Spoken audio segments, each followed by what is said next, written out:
السلام علیکم ورحمۃ اللہ وبرکاتہ۔ ناظرین، رمضان مبارک کا عظمت والا فضیلت والا مہینہ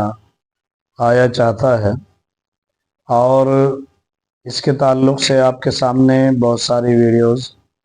شائع کی جا چکی ہیں۔ چنانچہ تراویح کی فضیلت کے اوپر الگ آپ کے سامنے ویڈیوز آپ کی خدمت میں عرض کی جا چکی ہیں،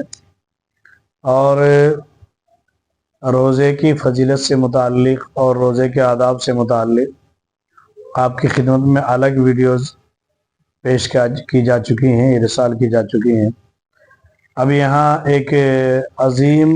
مضمون کی طرف ناظرین رمضان سے متعلق ہی میں توجہ دلانا چاہتا ہوں، اور وہ یہ ہے کہ رمضان مبارک کا مہینہ عظمت والا مہینہ تو ہے ہی، جیسے کہ اس سے پہلے اس کی فضیلت آپ کے سامنے ذکر کی جا چکی ہے۔ آج جس کام کی طرف متوجہ کرنا ہے وہ یہ ہے کہ رمضان مبارک کی فضیلت اور عظمت جو حدیث میں باقاعدہ ذکر کی گئی ہے، جیسا کہ بہت مشہور حدیث ہے اور طویل حدیث بھی ہے، جس کو شیخ زکریا رحمۃ اللہ علیہ نے اپنی کتاب کے اندر نقل فرمایا ہے، حضرت سلمان فارسی رضی اللہ تعالیٰ عنہ کی۔ اور وہ کیا حدیث ہے، اس کے چیدہ الفاظ میں آپ کو سنا کر کے جو اصل میرا مقصد ہے اس کو عرض کرنا چاہتا ہوں۔ سلمان فارسی رضی اللہ عنہ کی بہت مشہور حدیث ہے کہ رمضان سے پہلے اللہ کے نبی صلی اللہ علیہ وسلم نے ہمیں خطاب فرمایا اور فرمایا کہ تمہارے اوپر رمضان مبارک کا عظمت والا فضیلت والا مہینہ آ رہا ہے، اس میں اللہ تبارک و تعالیٰ کی طرف سے رحمتیں برس رہی ہوتی ہیں، اور فرمایا اس میں ایک رات ہے یعنی شب قدر جو 1000 مہینوں سے بہتر ہے، اور آپ نے فرمایا جو انسان اس میں نفل ادا کرے اللہ تبارک و تعالیٰ اسے ایسا ثواب عطا فرماتے جیسے غیر رمضان میں فرض ادا کیا ہو، اور جو اس میں ایک فرض ادا کرے اللہ اسے غیر رمضان میں 70 فرضوں کے برابر ثواب عطا فرماتے ہیں۔ اور اسی کے ساتھ ساتھ آپ نے ارشاد فرمایا کہ جو آدمی روزے دار کا روزہ افطار کرائے اللہ تبارک و تعالیٰ اسے جہنم سے چھٹکارا عطا فرماتے ہیں اور گناہوں کی معافی کا ذریعہ بنتا ہے۔ حضرات صاحب نے عرض کیا یا رسول اللہ، یہ اور آپ نے ساتھ ساتھ یہ بھی ارشاد فرمایا اور اسے روزہ رکھنے والے کی طرح ہی ثواب ملتا ہے مگر روزے دار کے ثواب میں سے کچھ کم بھی نہیں کیا جاتا۔ تو حضرات صحابہ رضی اللہ تعالیٰ اجمعین نے عرض کیا یا رسول اللہ، ہم میں سے ہر آدمی تو پیٹ بھر کے کھانا نہیں کھلا سکتا۔ آپ نے فرمایا کہ یہ ثواب تو اللہ تبارک و تعالیٰ ایک گھونٹ پانی یا لسی کے اوپر ہی مرحمت فرماتے ہیں۔ تو ناظرین، یہاں پر بیچ میں تو ایک بات یاد رکھیں کہ یہ گھونٹ پانی، یہ گھونٹ لسی، یہ موقع اور حالات کے اعتبار سے ان کے فضیلتیں کم اور زیادہ ہو جاتی ہیں۔ جہاں ایک بندہ ایسا ہے کہ وہ نہایت غریب آدمی ہے اور وہ 1 روپیہ اس کے پاس اپنے کھانے کے لیے بھی نہیں ہے، وہ کیسے کر کے انتظام کرتا ہے لسی کا، پانی کا یا کسی اور اس طرح کی چیز کا، تو اللہ تبارک و تعالیٰ اس کی اخلاص کی برکت سے اسے ثواب مرحمت فرمائیں گے۔ لیکن ایک بندہ ایسا ہے اللہ نے اس کو عطا کیا ہوا ہے، دیا ہوا ہے، مال دیا ہوا ہے، اب وہ بھی یوں سمجھے کہ رمضان مبارک کے مہینے میں اللہ کے نبی نے ارشاد فرمایا بھائی پانی پلانے پہ، گھونٹ لسی پلانے پہ اللہ وہ ثواب عطا فرماتے ہیں، میں تو ایک گھونٹ لسی پلا دوں گا یا پانی پلا دوں گا۔ تو ناظرین، یہ ایک طرح سے بخالت ہوگی اور کوتاہی ہوگی، کیونکہ وہ حالات کے اعتبار سے چیزوں کی فضیلت اور زیادہ بڑھ جاتی ہے۔ اسی طرح اس میں سلسلہ وار اللہ کے نبی صلی اللہ علیہ وسلم نے ارشاد فرمایا کہ اس کا پہلا حصہ رحمت ہے، دوسرا مغفرت ہے اور تیسرا جہنم سے آزادی ہے۔ اس میں آپ نے ایک لفظ اور ارشاد فرمایا کہ جو آدمی اس مہینے میں اپنے ماتحتوں کے، اپنے غلاموں کا زمانہ ہوا کرتا تھا، غلام تو نہیں ہمارے زمانے میں، کہ اپنے ماتحتوں کے کاموں کو ہلکا کر دے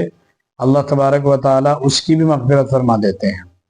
اور آپ نے ارشاد فرمایا 4 چیزوں کی اس میں کثرت رکھا کرو۔ 4 چیزوں میں سے پہلے 2 چیزیں جو رب کی رضا کے لیے ہیں، ایک کلمہ طیبہ اور دوسرے استغفار، اس کی کثرت رکھا کرو،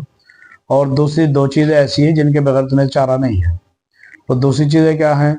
فرمایا جنت کی طلب اور جہنم سے پناہ۔ اور ناظرین، اس میں تقریباً سب کچھ آ جاتا ہے، اب اصل مجھے جو عرض کرنا ہے وہ ایک مسئلہ عرض کرنا ہے، اور وہ کیا ہے؟ وہ یہ ہے کہ تراویح کے ایک ایک سجدے پر کیا ملتا ہے، وہ آپ کے سامنے بڑی تفصیل سے عرض کی جا چکا ہے، اس کو بتانے کی ضرورت نہیں ہے۔ اب عرض یہ کرنا ہے کہ تراویح مستقل کچھ ہمارے بھائی ایسے ہیں جو 8 یا 20 کا چکر ڈالتے ہیں۔ ایک بات تو یاد رکھیں کہ تراویح اللہ کے نبی صلی اللہ علیہ وسلم سے جو ثابت ہیں، مستقل عبداللہ بن عباس رضی اللہ عنہ کی روایت میں خدوری کے حاشیے میں لکھا ہے، اور مکمل روایت ہے کہ اللہ کے نبی صلی اللہ علیہ وسلم نے 20 رکعت تراویح پڑھی، اور اس کے بعد سے حضرات صحابہ رضی اللہ تعالیٰ مجمعین اور تابعین، تبع تابعین، سلف صالحین کا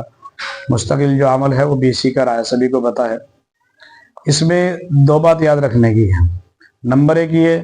کہ جس کو شیخ زکریا رحمۃ اللہ نے اپنی کتاب کے اندر بھی نقل فرمایا ہے کہ 2 الگ الگ سنتیں ہیں رمضان میں۔ ایک سنت ہے مستقل پورا مہینہ تراویح پڑھنا، چونکہ اللہ کے نبی نے اسی حدیث میں جو ابھی ذکر کی ہے سلمان کی، اس میں فرمایا کہ اللہ نے اس میں روزے کو فرض فرمایا ہے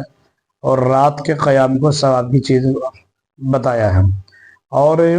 یہ تراویح سنت موقدہ ہے۔ کتنی فضیلت ہے، عظمت ہے، وہ تو عرض کی ہی جا چکی ہے۔ اب تو صرف یہاں پہ دوسرا پہلو ذکر کرنا ہے۔ وہ دوسرا پہلو یہ ہے کہ 2 سنتیں ہی الگ الگ ہیں۔ ایک سنت ہے مستقل تراویح کا پورے مہینے لگاتار پڑھنا۔ ایسا نہیں ہے جیسا ہمارے یہاں دیکھنے میں آتا ہے بہت سارے علاقوں میں کہ رمضان کے شروع میں 2 دن 4 دن تو گہما گہمے رہتی ہے اور پورا مسجد بھری ہوئی رہتی ہے، نمازی بہت رہتے ہیں، اور پھر آہستہ آہستہ آہستہ آہستہ تھوڑے کم ہونے شروع ہو جاتے ہیں، اور پھر جب لیلۃ القدر آتی ہے یا قرآن پورا ہونے کا زمانہ آتا ہے تو اس کے قریب میں بھیڑ دوبارہ پھر آ جاتی ہے۔ تو یاد رکھے تراویح پڑھنا مستقل سنت ہے تمام مہینہ، پورا مہینہ۔ اور دوسرا یہ کہ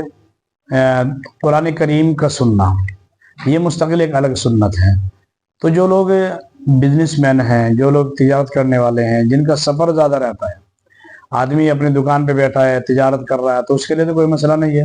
وہ دن میں دکان پہ بیٹھے اللہ اللہ کرے، قرآن کی تلاوت کرے، اور افطاری کے وقت دکان بند کر دے، گھر آ جائے اور اپنا افطاری کرے، تھوڑا آرام کرے، پھر تراویح اپنی مسجد میں پڑھے۔ اور جو آدمی سفر وغیرہ میں ہے تو شیخ زکریا رحمۃ اللہ نے اپنی کتاب کے اندر لکھا ہے، دوسرے لوگوں نے بھی لکھا ہے، بزرگوں نے، کہ ان کو چاہیے کہ وہ کسی جگہ قرآن کریم سن لیں، اور پھر اس کے بعد ان کی تراویح فوت نہیں ہونی چاہیے، جہاں بھی موقع ملے تراویح پڑھ لے، تو کم سے کم قرآن کریم کی جو تکمیل کی سنت ہے اس سے وہ محروم نہیں رہیں گے، بلکہ ان کو مستقل جو ہے